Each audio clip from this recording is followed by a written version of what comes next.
नमस्कार, मी भाऊ तोरसेकर. तुम्ही बघत आहात प्रतिपक्ष. मित्रांनो, माझ्या पुस्तकासंबंधी म्हणजे 2024च्या लोकसभा निवडणुकीच्या संबंधाने मी जे पुस्तक लिहिलेलं आहे अश्वमेध 2024, त्यासंबंधी काही माहिती हवी असल्यास खाली आपल्या डिस्क्रिप्शन बॉक्समध्ये त्याचा तपशील मिळू शकेल. तर आजचा विषय मित्रांनो केजरीवाल आहे. तुम्हाला माहिती आहे 21 मार्चला दिल्लीचे मुख्यमंत्री केजरीवाल यांना ईडीने अटक केली होती आणि त्यानंतर खालच्या कोर्टापासून वरच्या कोर्टापर्यंत आणि सर्वोच्च न्यायालयापर्यंत अनेकदा आटापिटा करूनसुद्धा केजरीवाल यांची सुटका होऊ शकली नाही. आणि आतासुद्धा सुटका झालेली असेल तरीही ती सुटका ही हंगामी जामिनावर सुटका झालेली आहे. केवळ निवडणुकीतला प्रचार करण्यासाठी पक्षप्रमुख म्हणून त्यांना संधी द्यावी म्हणून सुप्रीम कोर्टाने अक्षरशः अपवादात्मक मेहरबानी म्हणून त्यांना हा जामीन दिलेला आहे. पण हा जामीन दिल्यामुळे भाजपच्या अनेक समर्थकांमध्ये किंवा केजरीवालांच्या अनेक विरोधकांमध्ये एक चलबिचल निर्माण झालेली आहे की सुप्रीम कोर्ट करतंय काय. तुम्हाला आठवत असेल मित्रांनो, तर अनेकदा सुप्रीम कोर्टाने अपवादात्मक अशा अनेक गोष्टी केलेल्या आहेत. बाहेर जगामध्ये जे काय घडतं आहे, कोर्टाच्या चार भिंतीच्या बाहेर काय घडतं आहे त्याची दखल घेऊन अनेकदा न्यायमूर्तींनासुद्धा आपल्या न्यायदानामध्ये आणि न्याय प्रक्रियेमध्ये एक लवचिकता दाखवावी लागते. एका पक्षप्रमुखाला आणि मुख्यमंत्र्याला जामिनाशिवाय डांबून ठेवणं म्हणजे निवडणुकीच्या लोकशाही प्रक्रियेवर घाला आहे. असा जो गेल्या 1.5 महिन्यापासून अखंड प्रचार चालला, त्या प्रचाराला छेद देऊन लोकांचा न्याय प्रक्रिया आणि त्याच वेळेला लोकशाही व्यवस्थेवर विश्वास निर्माण करायचा असेल तर अपवाद म्हणून अशी कृती किंवा असा निर्णय घ्यावा लागतो. मग तो देशाचा पंतप्रधान असो, न्यायमूर्ती असो किंवा एखादा शासकीय अधिकारी राजनेता असो.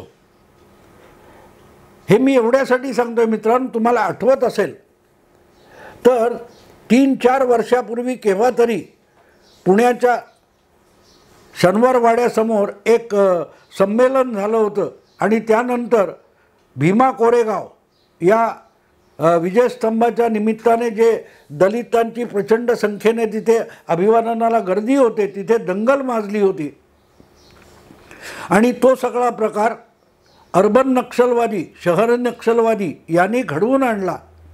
जाणीवपूर्वक हे कारस्थान होतं असा आरोप झाला आणि त्या प्रकरणामध्ये एकापेक्षा एक असे नामचीन लोक,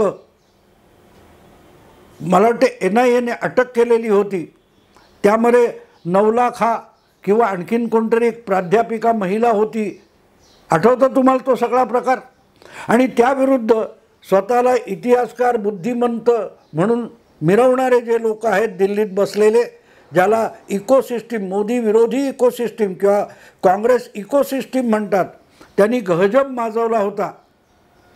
तर त्यावेळेला नवलाखा यांना अटक करण्यापासून CBIला किंवा NIAला सुप्रीम कोर्टाने अडथळा निर्माण केला होता आणि ज्याची कायदेशीर तरतूद कुठेही नाही आहे. भारतीय कायद्यामध्ये, दंडविधानामध्ये किंवा घटनात्मक कायद्यांमध्ये कुठेही ज्याची तरतूद नाही, अशा स्वरूपाच्या नजरकैदेमध्ये या लोकांना ठेवलं गेलं होतं. नजरकैद असा प्रकार भारतीय कायद्यामध्ये कुठेही नाही आहे. पण या लोकांना आपल्या घरात राहू द्यावं, पण त्यांच्या हालचालीवर निर्बंध असावेत, असा एक अपवादात्मक निर्णय सुप्रीम कोर्टाने केला होता. त्यावेळेलाही त्यावरून खूप चर्चा झाल्या.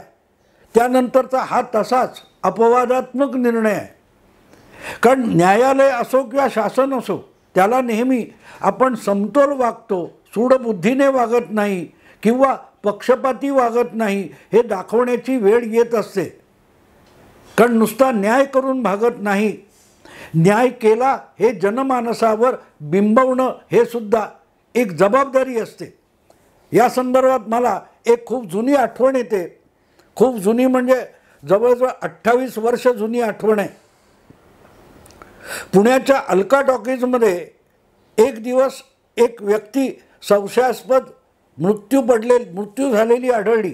त्या व्यक्तीचं नाव चौकशी अंती रमेश किणी असल्याचं आढळलं. आणि या रमेश किणीचा हल्ला किंवा हत्या तत्कालीन शिवसेनेचे तरुण नेते राज ठाकरे यांनी आपल्या सहकाऱ्यांकडून घडवला असा आरोप होता. आणि त्यावरून वारंवार कोर्टामध्ये दाद मागितली जात होती.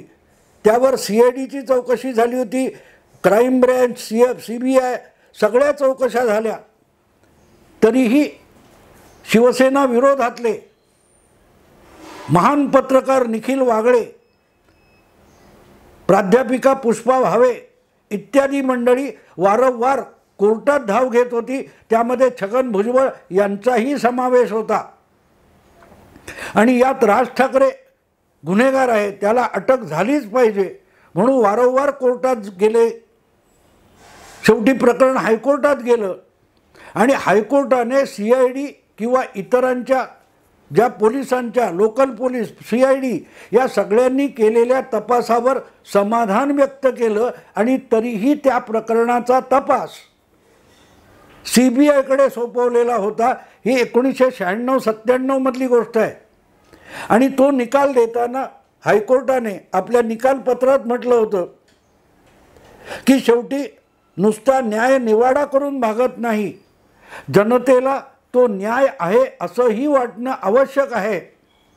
आणि म्हणूनच आमचं जरी कोर्टाचं समाधान होत असलं तरी तपास योग्य आहे आणि यात कुठेही राज ठाकरे दोषी नाहीत, तरीही हे प्रकरण CBIकडे सोपवण्याचा आम्ही आदेश देत आहोत. पुढल्या काळात CBIने सुद्धा जंग पछाडले तरी कुठेही कसलाही तसूभर पुरावा राज ठाकरे यांच्या विरोधात सापडला नव्हता. पण तो निर्णयसुद्धा अपवादात्मक होता. पण त्या निर्णयाच्या वेळेला मुंबईच्या हायकोर्टाने केलेली टिप्पणी लक्षात घेतली पाहिजे की नुसता न्याय निवाडा करून भागत नाही, तर तो जनतेला न्याय वाटला पण पाहिजे. शिवसेना भाजपची सत्ता आहे, शिवसेनेचा मुख्यमंत्री आहे आणि या सरकारचा रिमोट कंट्रोल राज ठाकरे यांचे काका बाळासाहेब ठाकरे यांच्याकडे आहे. म्हणून सगळा कायदा, सगळी न्यायालय राज ठाकरेंना झुकतं माप देतात असं दिसू नये आणि वाटू नये. म्हणूनच याची चौकशी महाराष्ट्र सरकारच्या अधिकार क्षेत्राबाहेर असलेल्या CBIकडे सोपवतो असं कोर्टाने म्हटलेलं होतं. आणि तोच नियम किंवा तोच अपवादात्मक नियम मी इथे वापरतो की केजरीवाल यांना जामीन देण्याची अजिबात गरज नाही. आणि तसा युक्तिवादसुद्धा EDच्या वकिलांनी, केंद्र सरकारच्या वकिलांनी सुप्रीम कोर्टाच्या खंडपीठासमोर केला होता की निवडणुकीचा प्रचार करणं ही कुठल्याही भारतीय नागरिकाचा मूलभूत अधिकार नाही.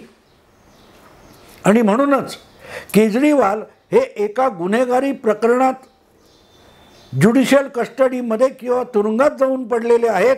त्यामुळे आपल्याला निवडणूक प्रचार करण्यापासून अडवलं जातं आणि त्यामुळे आपल्या मूलभूत हक्काचा भंग होतो. हा त्यांचा दावा कोर्टाने मान्य करण्याची गरज नाही असं सांगितलं होतं. पण तरीही कोर्टाने ते सगळं मान्य करून अपवादात्मक परिस्थितीमध्ये अपवादात्मक निर्णय दिलेला आहे की निवडणुकीचा प्रचार संपेपर्यंत केजरीवाल यांना जामीन देण्यात आला आहे, हंगामी जामीन देण्यात आला आहे. कारण निवडणुकीची शेवटची फेरी, शेवटचं मतदान 1 जून रोजी होणार आहे आणि तोपर्यंतच केजरीवाल तुरुंगाच्या बाहेर राहू शकतात. त्यानंतर ताबडतोब 2 तारीखला केजरीवाल यांना पोलिसांसमोर किंवा ED समोर शरण यावं लागेल, हजर व्हावं लागेल, तुरुंगात जावं लागेल. अशा विविध अटी घालून या सगळ्या जामीन काळामध्ये राज्यपालांच्या परवानगीशिवाय कुठल्याही सरकारी कागदावर त्यांनी सही करता कामा नये, निर्णय घेता कामा नयेत. दिल्ली राज्य सरकारविषयी कुठलाही निर्णय घेण्यापासून केजरीवाल यांना प्रतिबंध करण्यात आलेला आहे. या सगळ्या गोष्टी मित्रांनो लक्षात घेतल्या तर आपल्याला समजू शकतं की हे अपवादात्मक आहे, हे अपवादात्मक आहे. मग ते नवलाखा प्रकरण असो, राज ठाकरेंचा एक संदर्भ मी दिला, तसंच हे अपवादात्मक आहे की जो भ्रम सामान्य जनमानसामध्ये एक भ्रम निर्माण केला जातोय, संभ्रम पसरवला जातोय की ही निवडणूक ही समतोल नाही आहे, पक्षपाती निवडणूक आहे, असा जो भ्रम पसरवला जातो त्याला छेद देण्याची जबाबदारी जितकी निवडणूक आयोगावर आहे तितकीच ती न्यायालयावर सुद्धा आहे. आणि ती जबाबदारी पार पाडताना सुप्रीम कोर्टाने हा अपवादात्मक निर्णय दिलेला आहे, आपण तो मान्य केला पाहिजे. आणि प्रश्न असा असतो की यामुळे केजरीवालांचा विजय झाला का? बिलकुल झालेला नाही. कारण केजरीवाल यांनी कोर्टामध्ये जो दावा मांडलेला आहे की माझी अटक मुळातच बेकायदा आहे, ती कोर्टाने सातत्याने फेटाळून लावलेली आहे. पण त्याच वेळेला निदान दिल्लीपुरत्या किंवा पंजाबमध्ये जिथे आम आदमी पक्षाचा प्रभाव आहे तिथल्या सामान्य मतदाराला अन्याय होतोय असं वाटू नये म्हणून केजरीवाल यांना मुभा देण्यात आलेली आहे. पण केजरीवाल यांनी या सगळ्या काळामध्ये राजकीय भाषणं केली तरीही ज्या घोटाळ्यामध्ये केजरीवाल यांना अटक झालेली आहे किंवा आत्ता जामीन मिळालेला आहे त्या दिल्लीच्या शराब घोटाळ्याच्या विषयात, अबकारी घोटाळ्याच्या विषयात त्यांनी कुठलंही भाष्य करता कामा नये. त्यामधले जे साक्षीदार किंवा संबंधित व्यक्ती असतील त्या खटल्याशी संबंधित त्यांच्याशी संपर्क साधता कामा नये, त्यांच्याशी बातचीत करता कामा नये, अशा विविध अटी घालून त्यांना निवडणूक प्रचारात भाग घेण्याची सवलत कोर्टाने दिलेली आहे. आता इथपर्यंत मी सगळ्या कायदेशीर आणि तांत्रिक बाबी तुम्हाला सांगितल्या. पण केजरीवाल यांचा मूळ आरोप काय आहे की निवडणूक समोर असताना आपल्याला जाणीवपूर्वक तुरुंगात डांबण्यात आलं कारण आपण प्रचार केला तर मोदी सरकारला आणि मोदींच्या भारतीय जनता पक्षाला आपली भीती वाटते. हा दावा खोटा पाडण्यासाठीच हा जामीन दिला गेला असाही यातून एक राजकीय निष्कर्ष काढता येतो. पण एक गोष्ट आणखीन लक्षात घेतली पाहिजे की केजरीवाल यांना निवडणुकीच्या तोंडावर मुद्दाम अटक करून तुरुंगात डांबण्यात आली तर निवडणूक 2023च्या ऑक्टोबरपासून सुरू झाली नव्हती. निवडणुकीची घोषणा मार्च 2024मध्ये झाली आणि या घोटाळ्यामध्ये तुम्ही माहिती द्यायला समोर या, ईडीच्या कार्यालयात या, असं पहिलं समन्स किंवा नोटीस केजरीवाल यांना ऑक्टोबरमध्ये देण्यात आली, ज्या वेळेला इतर 5 विधानसभा राज्यांच्या विधानसभा निवडणुका चालू होत्या. केजरीवाल जर त्याच वेळेला ऑक्टोबरमध्ये नोव्हेंबरमध्ये त्यांना लागोपाठ 15-15 दिवसांनी 20-20 दिवसांनी नोटीस आणि समन्स पाठवण्यात आलं, त्याची टाळाटाळ केजरीवाल करत राहिले. कारण त्यांना खात्री होती की आपण ईडीला आवश्यक असलेली माहिती देऊ शकत नाही आणि माहिती लपवली म्हणून आपल्याला अटक होऊ शकते. ती अटक टाळण्यासाठीच केजरीवाल यांनी नोव्हेंबर, डिसेंबर, जानेवारी, फेब्रुवारी, मार्च 5 महिने टाळाटाळ केली. त्यामुळे हा विषय निवडणुकीच्या तोंडावर निघालेला नाही, 5 महिने अधिकचा आहे. आणि निवडणुका तोंडासमोर आल्या मगच आपल्याला तुरुंगात जायची पाळी यावी अशी परिस्थिती खुद्द केजरीवालांनी निर्माण केली. कारण त्यांना आपल्या अटकेचं राजकारण करायचं होतं आणि हे अर्थातच केंद्र सरकारला, ईडीला, भाजपला कळत होतं. पण आपण अवघ्या एका समन्सला, 2 समन्सला, 5 समन्सला गैरहजर राहिला म्हणून अटक केली असं दिसू नये म्हणून मोदी सरकारने किंवा ईडी या तपास यंत्रणेने केजरीवाल यांना अधिकाधिक मुभा दिली. तिथेच केजरीवाल फसत गेले. कारण त्यांनाही खात्री होती आपण चूक करून बसलोय, आपण गुन्हा करून बसलोय. आता यातलं राजकारण बघू. केजरीवाल जसं राजकारण खेळून येणाऱ्या प्रत्येक समस्येला टांग मारत राहिले, त्यापेक्षा त्यामागचं राजकारण त्यांनी लपवलं आणि तांत्रिक बाजू दाखवल्या, संवैधानिक बाजू म्हणून तक्रार करत राहिले. पण त्यांना एक गोष्टीचा विसर पडला की आपल्या विरोधात उभा असलेला भारतीय जनता पक्ष हा सुद्धा राजकीय हेतूने प्रभावित झालेला आहे. त्यामुळे आपल्या अटकेचं भाजप सुद्धा राजकारण करू शकतो. राजकारणी दुधारी तलवार असते. त्यामुळे आपल्याला पाहिजे तेवढा तमाशा केजरीवालांनी करून घेतला. पण ज्यावेळेला ईडी ऐकत नाही आणि मोदी सरकार शरण येत नाही किंवा माघार घेत नाही असं दिसलं, तेव्हा शेवटी जामिनाची लाचारी केजरीवालला पत्करावी लागली. आणि ही पहिली वेळ नाही आहे. अगदी आम आदमी पक्ष स्थापन झाला तेव्हा इतरांवर बेछूट आरोप केल्यानंतर जेव्हा केजरीवाल पोलीस ठाण्यात हजर झाले नाहीत आणि अटक झाली, तेव्हाही त्यांनी जामीन घ्यायचं नाकारलं होतं. पण ज्यावेळेला 4 रात्री तुरुंगात काढाव्या लागल्या कस्टडीत, तेव्हा झक मारत त्यांनी जामीन घेतला होता. आत्ताची परिस्थिती वेगळी नाही, पण यात भाजपचं पण राजकारण समजून घेतलं पाहिजे, जे भाजपच्या समर्थकांच्या सुद्धा लक्षात आलेलं नाही. तुरुंगात 5 अटी घालूनच केवळ प्रचारासाठी जामीन मिळालेले केजरीवाल ज्यावेळेला आपल्या पक्षाच्या आणि इंडी अलायन्सच्या उमेदवारांच्या प्रचारासाठी लोकांसमोर येतील, तेव्हा त्यांना शराब घोटाळ्याबद्दल बोलता येणार नाही.